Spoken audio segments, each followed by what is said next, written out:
PTI के अंदर से खुद आवाजें आने लगी हैं। कहाँ है बैरिस्टर गौहर, कहाँ है सलमान अकरम राजा? इतनी बड़ी तादाद में लोग निकले लेकिन क़यादत का प्लान ही नजर नहीं आता। तहरीक इंसाफ के सीनियर रहनुमा अपनी ही क़यादत पर बरस पड़े। बोल न्यूज़ से गुफ्तगू में कहा कि अली अमीन गंडापुर को कुर्बानी का बकरा बनाया गया है। बानी ने संजानी जाने का कहा, बुशा बीबी नहीं मानी। बुशा बीबी को फैसला साजी में नहीं आना चाहिए था।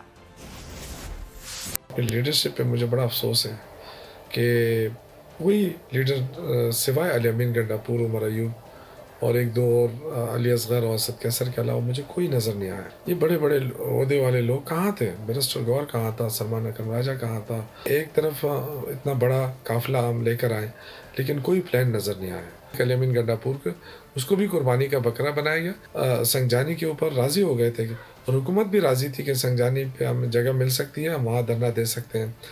तो उन्होंने कहा कि बुशा बीबी नहीं मानी कि पार्टी जो है वो बुशा बीबी चलाएगी या ये जो लीडरशिप है ये चलाएंगे। सब्सक्राइब करें और बेल दबाएं ताकि कोई खबर रह न जाए।